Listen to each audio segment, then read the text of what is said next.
ngwino nkumara irungu twahujwe n'iyaduhanze twiyemeza kurushinga ntukagira irungu niyemeje kuri kumara mukunzi wanjye humura nta kizadutanya iyo ndeheba mu maso hawe mbona undutira bose nareba imico yawe nkumva umutima utuje reka nkurate niko kufite igikundiro mukunzi wanjye humura nta kizadutanya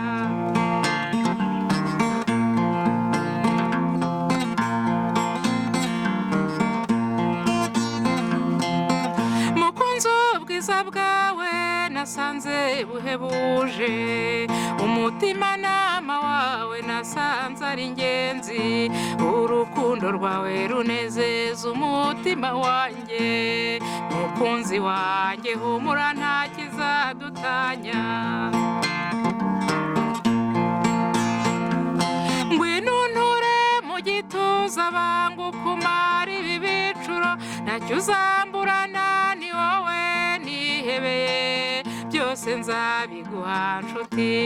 naguhogoje mukunzi wanjye humura nta kizadutanya urukundo rwacu mukundwa ruzaba inzira y'amahoro imitima yacu tuyirinde guhemukirana tubisaba Imana twihanganirane muri byose mukunzi wanjye humura nta kizadutanya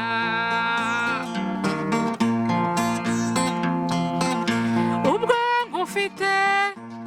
yewe mukunzi umutima wanjye aho uraruhutse imibabaro yose n'imihangayiko bigende tugira amahoro mu rugo rwacu mukunzi wanjye humura nta kizadutanya tuzabana mukundwa uko Imana ibishaka nihaba nikosa tuzafatanya kwihangana erega mukundwa nzirinde icyakubabaza mukunzi wanjye humura nta kizadutanya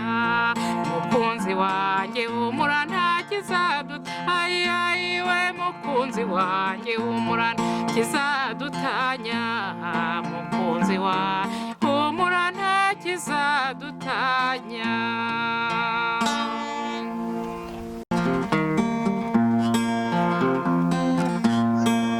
reka nkurate Kigali yanjye mu mateka yawe ntusubire inyuma uri umujyi uboneye ganza urabikwiriye uragana heza mu iterambere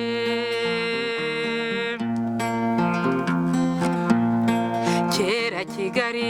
yitwaga Bwanacyambwe Rezida Richard Kandt mu gihe cy'ubukoroni niwe watoranyije umusozi Nyarugenge kuba umurwa mukuru w'u Rwanda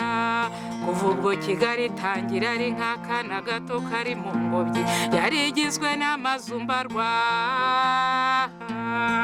Kandt amaze kuwita abaturage bitabira kuhatura ahabanje guturwa ni karitsiye ya Biryogo nyuma y'ubukoroni umujyi uraturwa karava ibikorwa by'amajyambere biriyongera none urakataje mu iterambere Kigali yanjye ubaye ubukombe kankurate Kigali yanjye mu mateka yawe ntusubire inyuma uri umujyi uboneye ganza urabikwiriye uragana heza mu iterambere uragana heza mu iterambere uragana heza mu iterambere